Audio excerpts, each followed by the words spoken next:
驚くな。わしは人間だ。鬼ではない。ゆえあって面をかぶってはいるが、何の何がしという素性の確かな侍だ。見る通り、戦の中から抜けてきた。部下を連れていたのじゃが、みんな散り散りになってしまった。都へ戻りたいのじゃが、このすすきの原に迷い込んで途方に暮れておる。都へ行く道を教えてもらいたい。こっから北へまっすぐに行けば都へ行ける。このすすきの原を抜けるまで案内を頼む。案内させて。用事が済んだら殺すんじゃろう。お前たちのような者を殺して何の益になる。一人で行くがええ。ババア！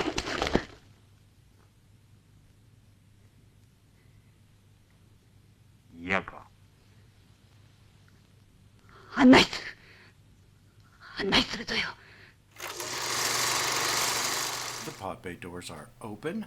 Thank you very much for joining us once again. I am your host, film critic and film historian for TalkMovieToMe.com, Doug Heller, here as always with my loyal but duplicitous host, film critic for ArmchairCinema.com, ArmchairOscars.com, OverThinkingOscars.wordpress.com, and a host of YouTube channels covering snacks to best picture history. Jerry Dean Roberts, how you doing, bud? It's punishment from Buddha.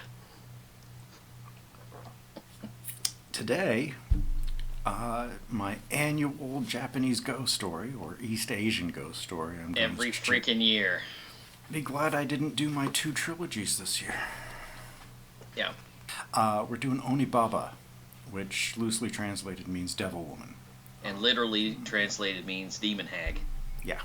The premise, it's by Kaneto Shindo, who also did Kuronoko 4 years later, which we did a few years ago, that apparently we should probably do again, because Jerry doesn't remember watching it. I didn't remember it.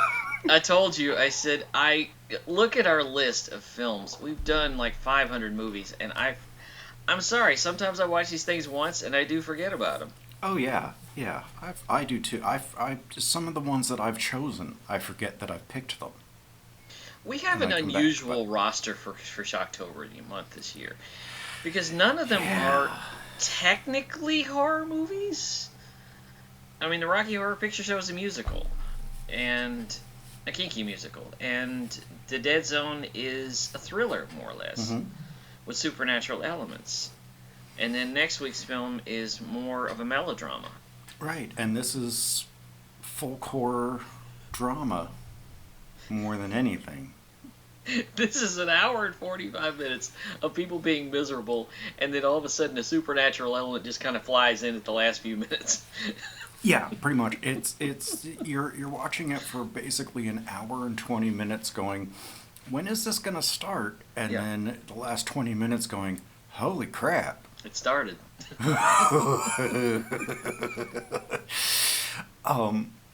Yeah, basically, it's set during one of the very active periods of constant civil war in Japan 14th century. In the 1400s.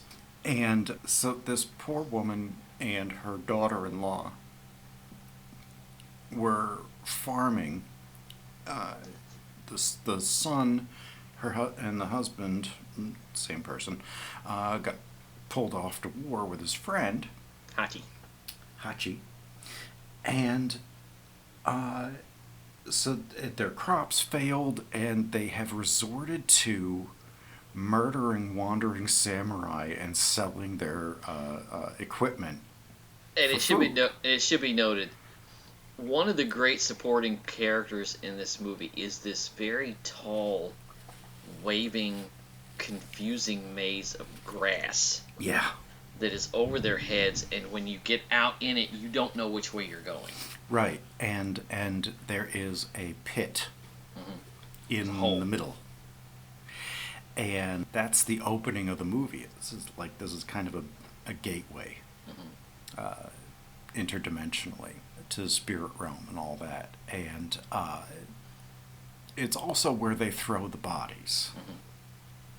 So you know that there's literally bad karma piling up down there. Yeah, because when they get in it, there's bones all over the place. I mean, it's yeah.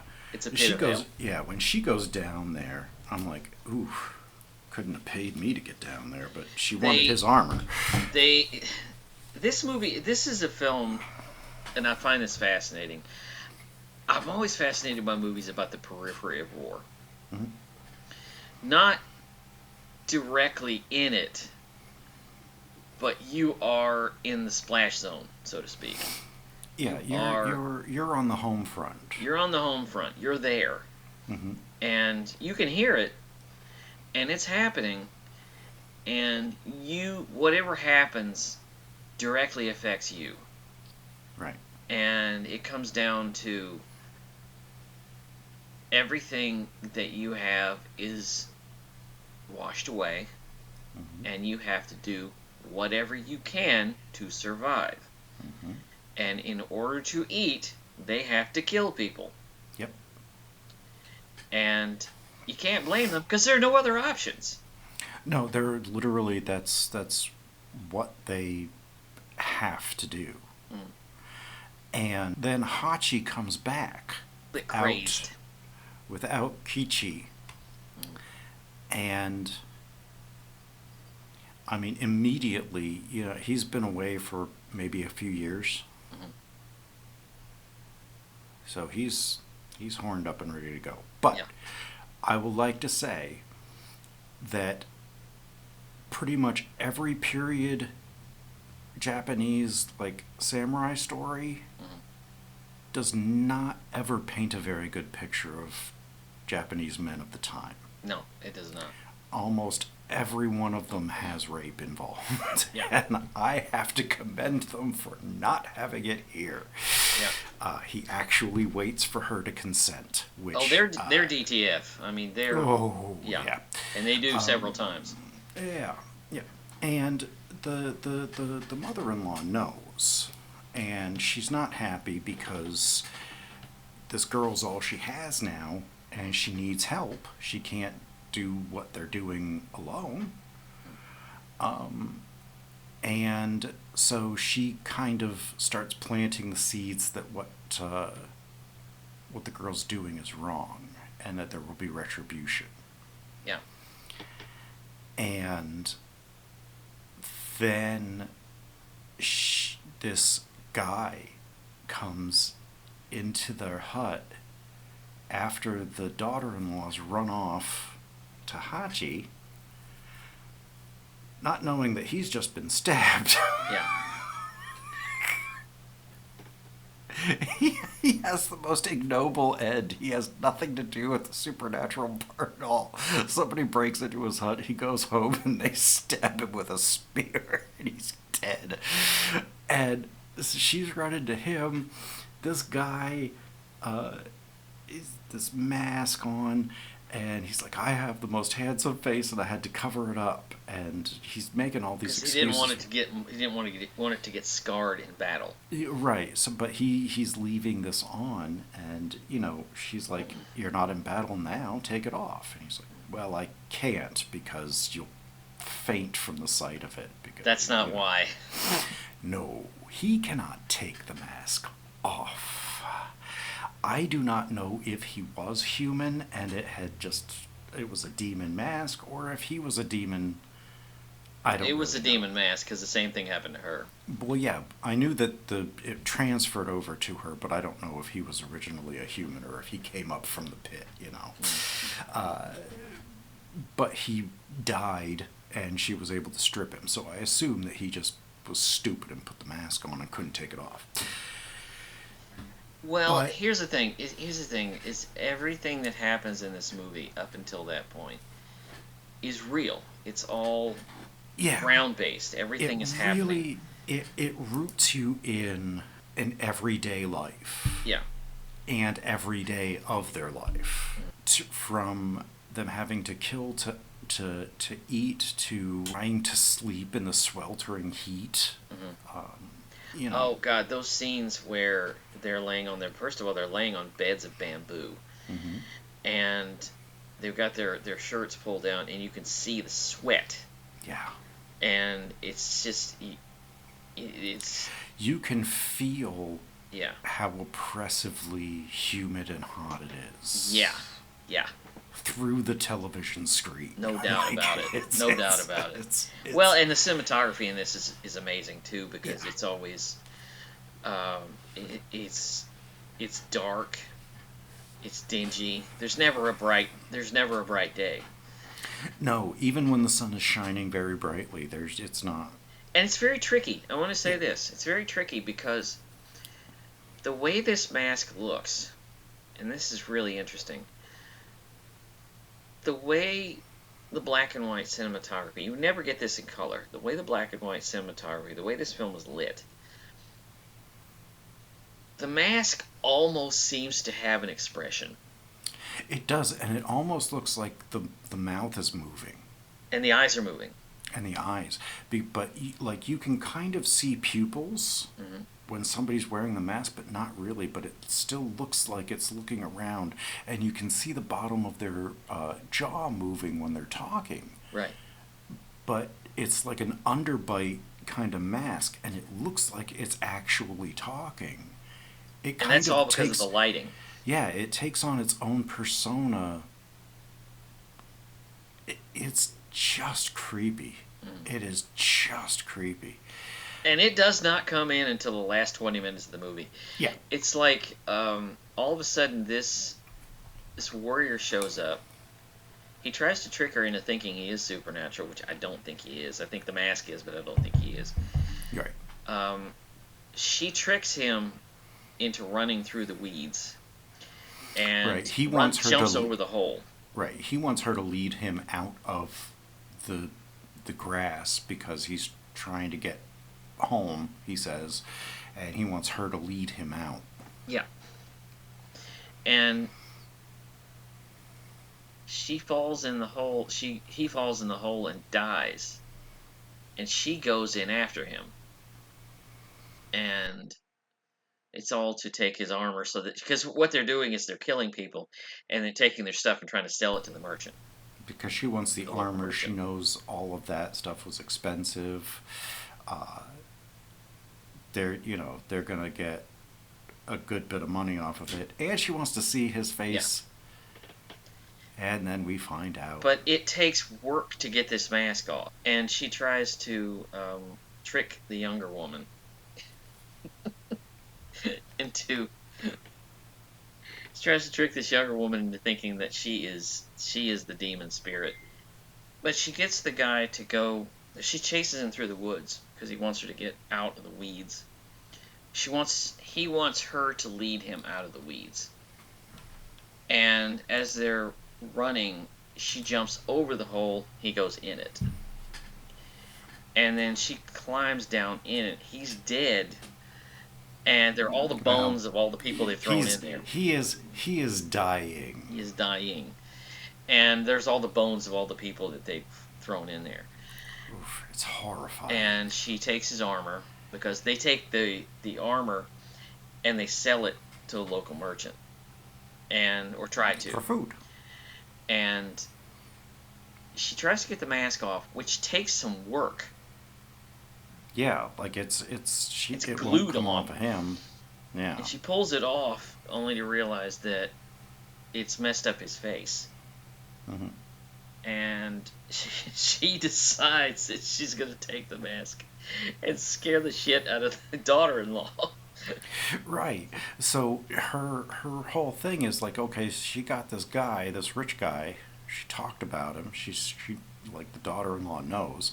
And she's like, oh, I'll take this stuff at night because it's cooler to go, and we won't take it all in one trip so that we can get more money for it. So she leaves, and of course the daughter-in-law just runs right out to Hachi, and she throws on the mask and jumps in front of her. It's like, ah! Scares the daughter-in-law near to death. And which it's a pretty scary looking mask. I mean, if it just jumps up at you in the reeds, yeah, in the middle of the night, yeah, that's not something that's gonna make you go, oh hey. particularly the fact that these people are delirious and starving. Yeah, and they are addled.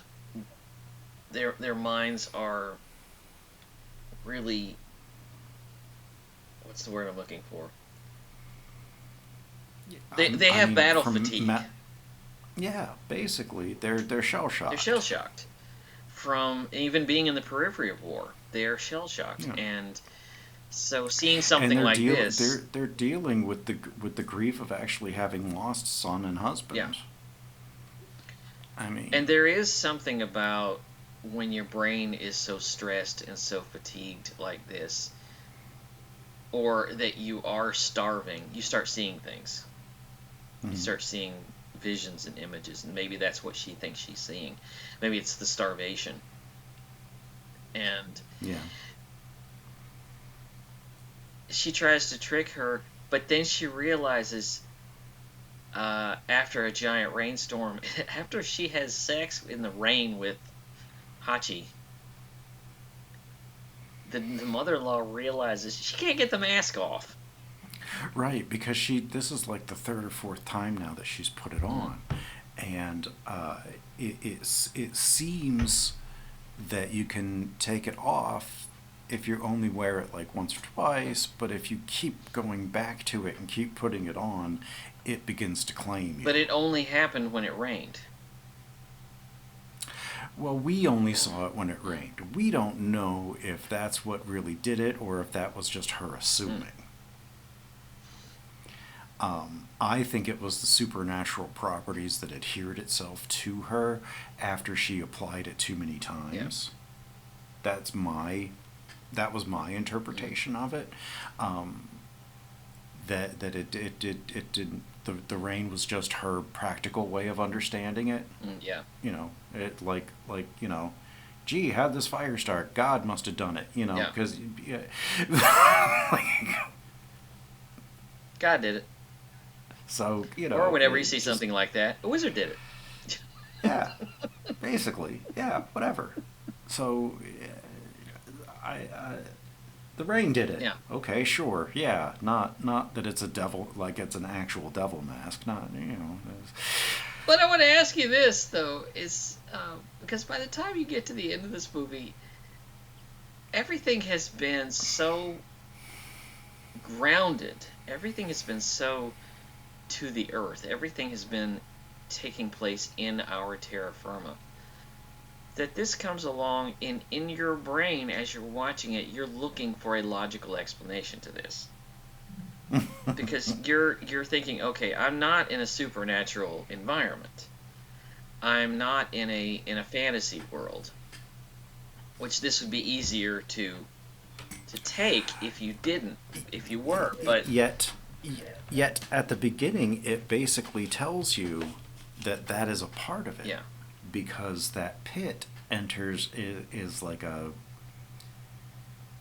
it's kind of a gateway for evil. It's a portal to But hell. even at that, I started thinking, okay, this movie again is so grounded that even when you get in the pit, even when you get down in the hole, you realize it's just a hole. It's not an interdimensional portal. It's not anything like that. It's not the gateway to hell. It's just a hole. And it could just look like a hole for we're down there. Could be. I'm just like it just because it's not always open doesn't mean it's never. I'm just going by how the movie is presented, because I mean, it's like the wisest thing that Donald Rumsfeld ever said. The absence of evidence is not the evidence of absence. That is absolutely true. That is the only smart thing I've ever heard Donald Rumsfeld say. But you watch this movie and you realize their minds are so rattled by what has been happening to them, by the starvation, by all of this, that they would be open to believe anything. Mm-hmm. At that point, yeah. And I mean, and it's it doesn't start at the beginning. No, it starts late in the game.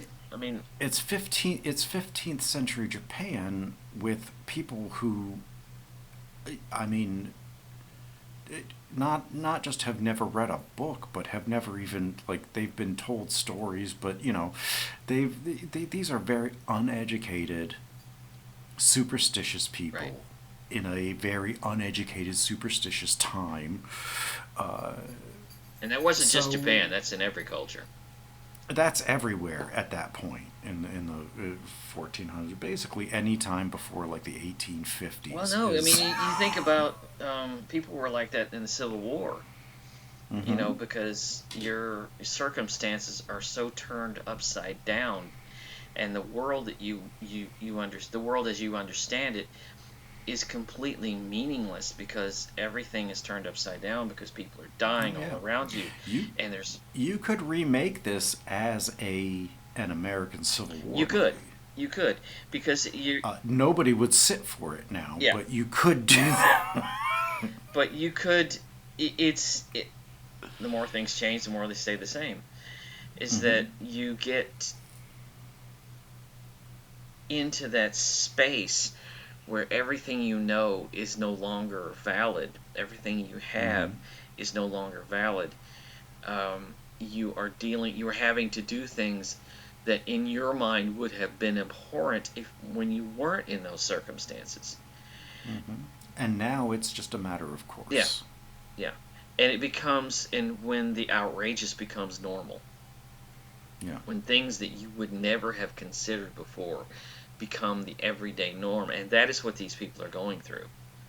Mm-hmm. These were farmers. These were people just living in small villages and just doing what they do, and then all of a sudden war blows in. Because if you study the history of Japan, people of the land, salt of the earth, the common clay, morons, the common clay, of the the common clay, morons. Morons. But it is, and it's what people do, and it's how, when your norms are yanked away from you, and you have to do what you have to do to survive. That human instinct kicks in, and then the human animal kicks in, and that's what they're dealing with. And it's very interesting, by the way, that this is a movie dealing with women. Most of these movies deal with men. And women are usually the problem. But this is how women deal with this. These two women are very interesting. One is a little bit older. She's not old. She's just older. Here's the thing. I looked it up. The woman playing the daughter-in-law was about 21 when this was shot. The guy playing Hachi was about 36. Yeah. The woman playing the mother-in-law was 40. Okay. But I mean, she's not old. I know. But they continuously call her that. Why? Well, because 40 in peasant culture probably was kind of old. In the 1400s, if you think about Well, that. And Hachi has a choice between a 40-year-old woman and a 20-year-old woman. Yeah. Not to be sexist, but... that's not sexism. That's ageism. Now... But I think she's supposed to be older than... Yeah, she's supposed to be older. I think she's playing older than she what can't she hide really it. was. And I think Hachi is playing a lot younger than he was than the actor actually was. He looks like he's in his 30s. He's 36. Yeah. He's only 4 years younger than... Yeah. I was like, he keeps calling her old woman. I'm like, dude, you are in the same, like... You'd be in the same high school at the same time. Like, I don't... Age is... And this is not even a cultural thing. This is a human thing. age is always tougher for women. Oh, yeah. Men can be older and sophisticated, and there's sophistication in That's age. because that's the bullshit that's tied to the virility of the patriarchy. Yeah. And when a woman goes through menopause, she's not really a woman anymore. We can still have babies. So yeah, shut the fuck up. It's that thing that happens. It's that thing that's pressed on women like that. It's tragic. Yeah. Yeah. You're no good to us now. Right. What? Anyway. But yeah, I Sorry, Sophia Loren is still gorgeous. Yeah, wow. Yeah. So Salma Hayek. Yeah. But I love that throughout this, like, the end is genuinely a karmic retribution for everyone. Yeah. Like, Hachi... There are no heroes in this. No. Hachi shouldn't have been trying to lure her away when he knew... When she asked him explicitly, wait until the war's over. You can still do whatever, but wait to take her away from me until after I can farm again. Yeah. And he's just like, stupid old lady. I want to get my rocks off. And so no one is the better person here. You know what's funny is that I started thinking about this. I thought as I was watching it, I started thinking, why didn't this supernatural element wash in earlier?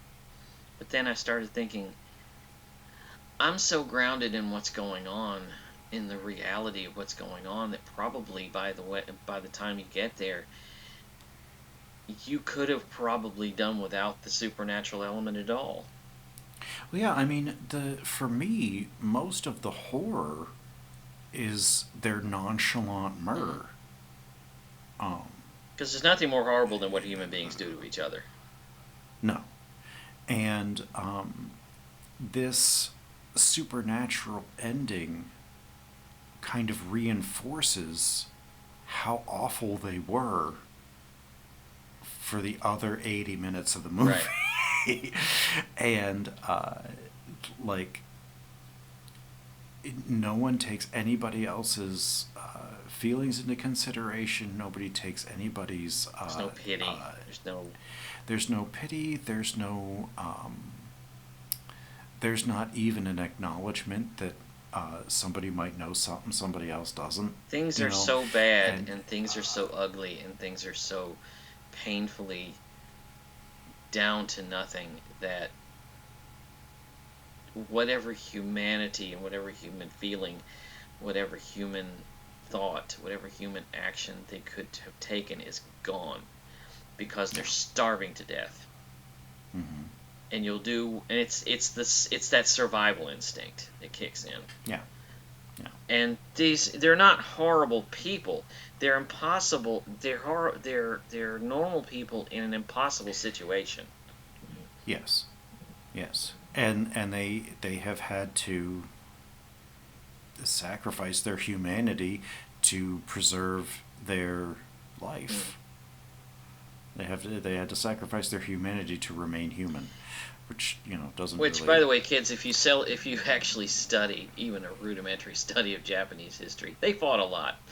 I mean, they had war after war after war after war. And especially during that, I mean, in that century alone, there were constant uprisings. And rebellions. I think at the end of this is when the shogunate was created, which is basically just terminal feudalism. Well, I was reading the other day about the Taipan Rebellion, and I mean, how long did that go on? I mean, that thing went on for like a generation. Yeah, East Asia doesn't do anything in a short term. No. East Asia's all about the long game. Yeah. Which is why they had 100 or even 1,000-year dynasties. You know, like they knew what they were doing. But And it always broke down, and it always fell on the poor people first. oh, always. Always. That's how the rich people engineered it. Gee, it's great that that's not how it is anymore. They gave us crap, and now they're throwing the crap out. Yeah. But yeah, this is a sort of a devastating experience. If you see this cold, sorry if you've listened to this, and now I'm suggesting that you see it cold. If you see this cold, you don't know that a supernatural element is coming into the end of it. Oh, And no. it's just it's 80 minutes of sadness. Yeah. With a supernatural element at the end. It's Yeah. I think initially I was going to choose this years ago, and but I think it was before I had seen it, so I watched it for the first time and I was like, I love it. It's a slow burn, and I was like, maybe it's too slow a burn for the show. It's a simmer. Yeah, I think I needed I think you needed to see more of them before this would have its biggest effect, which is how it is now, because you've actually seen some of these and you know how both weird and how grounded and terrifying they can be. I'm always drawn to films, horror films, or you could call them horror films, that are about real things, because truth is stranger than fiction. Yeah, but the movies that I will gravitate to as horror and that I mostly watch during like October or whatever, they're not. I'm not a big slasher person. If it's gonna be gory, I'd rather it be funny and gory. Horror comedy. Like Return of the Living Dead. Yeah, like Return of the Living Dead, or What We Do in the Shadows, or heck, even Renfield had its moments, but or Blackula. It's always fascinating though when it's something that could really happen, which in all honesty is something that, which in all honesty is what defines next week's movie. Yeah, it's gothic horror. It's at its absolute best. But it's a melodrama. That's my second choice for Shocktober. It's called Whatever Happened to Baby Jane, and it is very likely the saddest film we will ever talk about in Shocktober month. Bette Davis plays a former child star. You know I'm going to take that as a challenge now, right? Yeah. Bette Davis plays a former child star whose fame dried up long ago, and because she was Baby Jane. And she was a famous child actress, world famous. Just yes, but then her sister came along and was basically became Meryl Streep. Yeah, just was the celebrated actress of their day, and always hated her for it, and now she's wheelchair bound. Yeah. So and she's Jane is taking care of her, quote unquote. She's just a malicious, horrifying, terrible person. But it's not. But there's a lot behind it. Oh yeah, I mean there are absolute reasons for her being an atrocious person, but she is just an atrocious person. A very sad person too. Yeah. But she's very much living in her past. That's going to be my second choice. That's next week. This 1962, I believe. 62, I think. Okay. 2, 3, or 4. One in there. Yeah, and then I guess there's a fifth week? I don't think so. I think we're in the last week of October, because as we're recording this, Halloween is Thursday. Yeah. So, and we'll move into Turkey Month. Yep. Well, good. Then I don't have to rack my brain about something else.